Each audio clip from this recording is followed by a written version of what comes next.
Hello everyone, good morning. কেমন আছো তোমরা সবাই? আশা করছি সবাই খুব ভালো আছো, সুস্থ আছো। আমি এখন আপাতত একটু ভালো আছি। তোমাদের সঙ্গে যেদিনে ভিডিওটা শেয়ার করছি সেদিন ছিল বুধবার। অনেক দিন পর মেয়েকে আজকে আমি রাখতে যাচ্ছি স্কুলে। সকাল সকাল বেরিয়ে পড়েছি, একটা টোটোও পেয়ে গেছি। আর ওর আজকে না ঘুমটা পূর্ণ হয়নি, একটু ঝিমোচ্ছে। ওকে অপশন দিয়েছিলাম বাড়িতে থাকার, তবে ও স্কুল যাওয়াটাকেই বেছে নিয়েছে। যাই হোক, চলো ওকে দিয়ে দিয়েছি।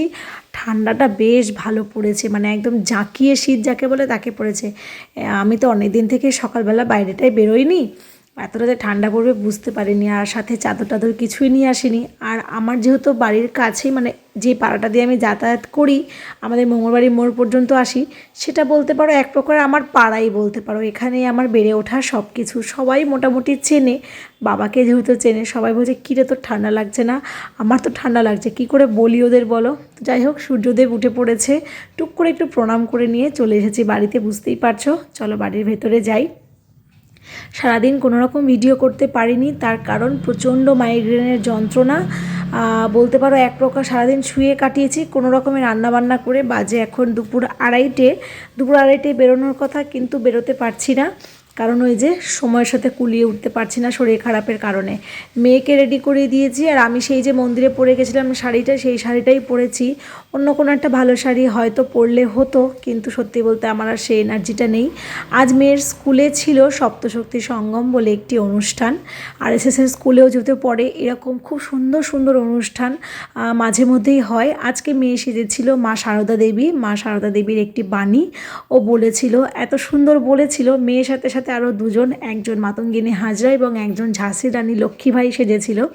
অনুষ্ঠান শেষ, বুঝতেই পারছো শিশু মন্দিরের ভেতরে তো খুব একটা ভিডিও করা যায় না, দাদাভাই দিদিভাইরা থাকে, বিভিন্ন রকম আলোচনা হয়।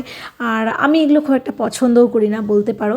অল্প একটু ক্লিপ তোমাদের সাথে শেয়ার করলাম। আর মেন সমস্যাটা শুরু হয়েছিল ওইখান থেকে, যেখানে আমি নিজেকে দেখালাম।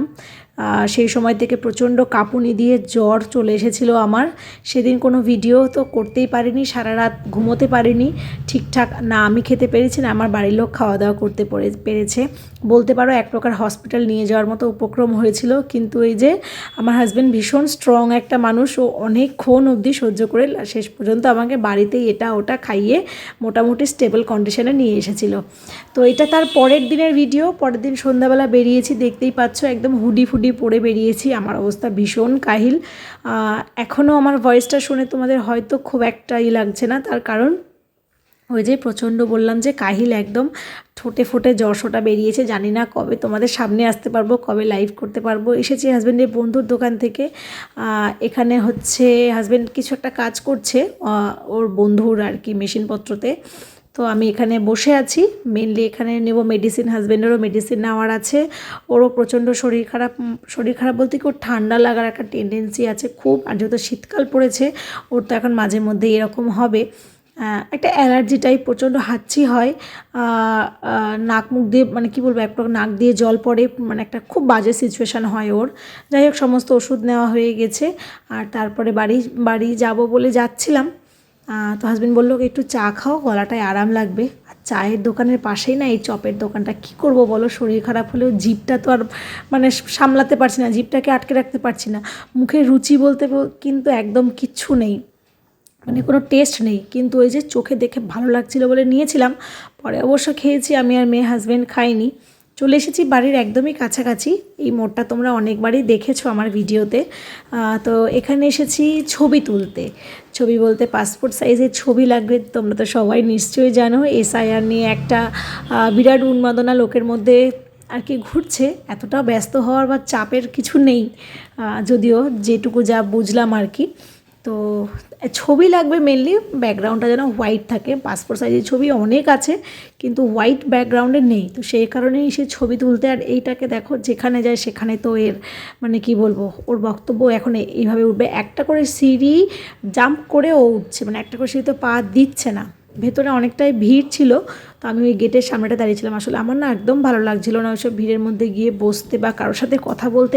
মেন আমার কথা বলতেই ইচ্ছে করছে না কারোর সাথে, এরকম একটা পরিস্থিতি হয়েছে। তো এখান থেকেই হুট করে বাইরের দিকটা তাকিয়ে থাকতে দেখলাম যে আমাদের এই মোড়টা, মানে আমাদের এলাকাটা এত সুন্দর লাগে দেখতে রাত্রেবেলাটা। তাহলে আমি তোমাদের সঙ্গে একটু শেয়ার করি, তাই জন্য এরকম ভিডিও করা শুরু করলাম।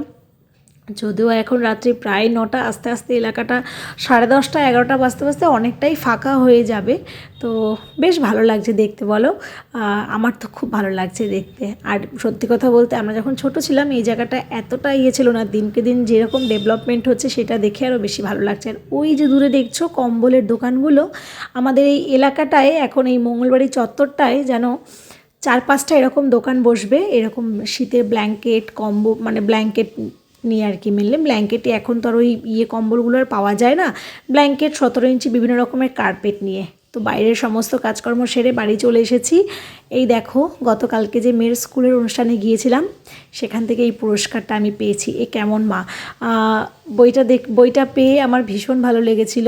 আমি শরীরটা খারাপ ছিল বলে যাব কি যাব না একটা দ্বিধা ছিল, তবে ওর যে ক্লাস টিচার বলেছিল দিদিভাই আপনি কিন্তু অবশ্যই আসবেন, আপনার জন্য একটা পুরস্কার আছে। পুরস্কারটা মেনলি বলতে পারো ওর পড়াশোনা, হোমওয়ার্ক এইসব দিক তো আছেই, তার সাথে সাথে হচ্ছে একটা ছোট্ট সাধারণ কারণ যেটাকে শিশু মন্দির খুব বড়োভাবে একটা বড় চিন্তা ভাবনায় নিয়ে এসেছে। সেটা হচ্ছে বাচ্চাদের স্বল্পাহার মানে টিফিন, সেটাকে শিশু মন্দিরের স্বল্পাহার বলা হয়।